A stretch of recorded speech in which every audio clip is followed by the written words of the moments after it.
আজ আমার খুব খিদে লেগেছে। কোথায় যাই? আমি ইতিমধ্যেই এই জঙ্গলের অর্ধেকের বেশি প্রাণী খেয়ে ফেলেছি, আর এখন কোনো শিকার দেখছি না। আমি কি করব আমার স্ত্রী ও সন্তানদের জন্য? তাদের জন্য খাবার কিভাবে জোগাড় করব? ঠিক সেই সময় কাছে একটি হরিণ এসে উপস্থিত হলো। হরিণটি ঘুরে ঘুরে গাছের নরম পাতা খাচ্ছিল। ঠিক তখনই সিংহের নজর পড়ল হরিণটির দিকে।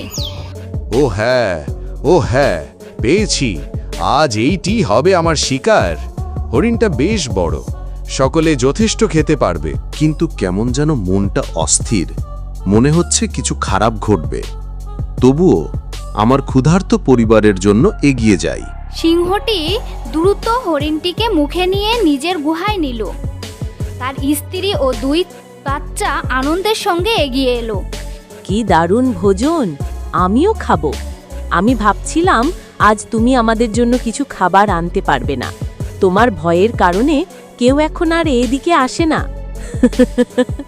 আমি জঙ্গলের রাজা, কে আমাকে হারানোর সাহস রাখে? এই হরিণ দিয়ে আজ আমরা দারুণ ভোজ করব। কি বলো প্রিয়? তারা সবাই মিলে হরিণটিকে খেয়ে নিল। মা কোথায় বাবা? এত দেরি করে চলে গেল, কেন এখনো ফিরলো না? সেই কখনো এত দেরি করে না। আমিও চিন্তিত বেটা, তোমার মা কখনো এত দেরি করে না। চল তাকে খুঁজতে যাই। হয়তো জঙ্গলে পথ হারিয়ে কোথাও চলে গেছে। আমাদের অবশ্যই তাকে খুঁজে আনতে হবে। কিন্তু রাত হয়ে গেছে, আমরা কি তাকে খুঁজে পাবো? পাবে বাবা, চিন্তা করো না।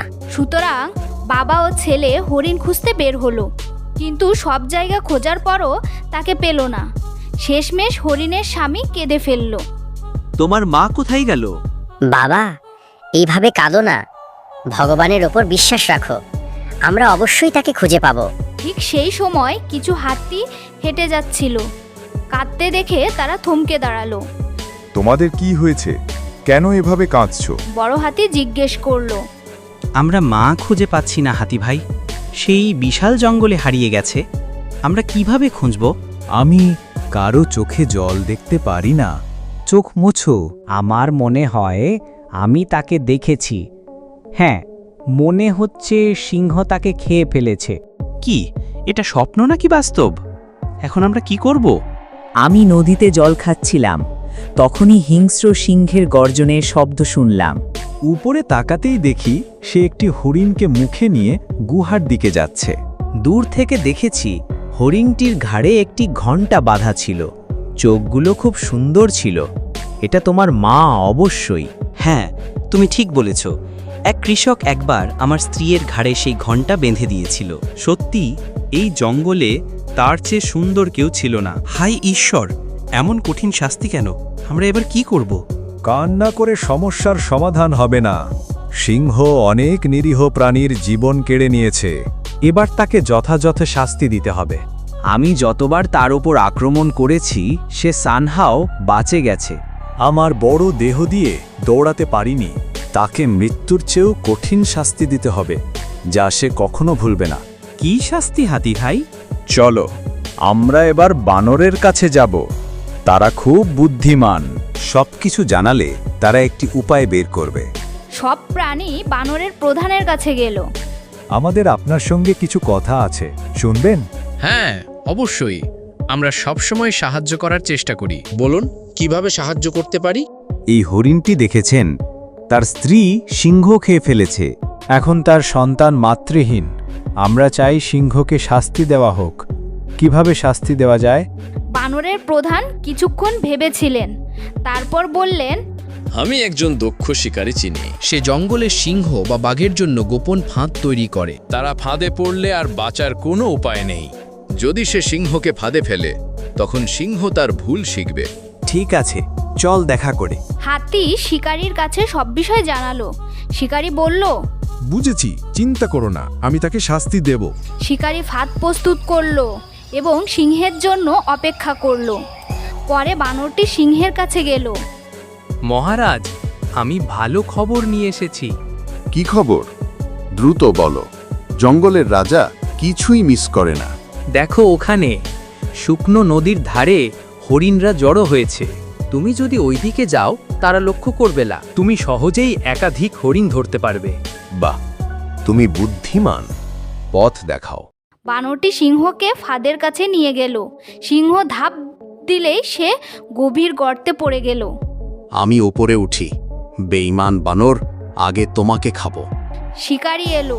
নিরীহ প্রাণী হত্যা করে নিজের পরিবারকে খাওয়ানোর চেষ্টাই তুমি কখনো ভেবেছো কত পরিবার ধ্বংস হলো? এখন তুমি শাস্তি পাবে। এখানে থেকে আর বের হতে পারবে না, তোমার পরিবারও ক্ষুধার্ত হবে। এ কথা শুনে সিংহ ক্রুদ্ধ হলো। সবার পরিবার গুরুত্বপূর্ণ, আমিও করি।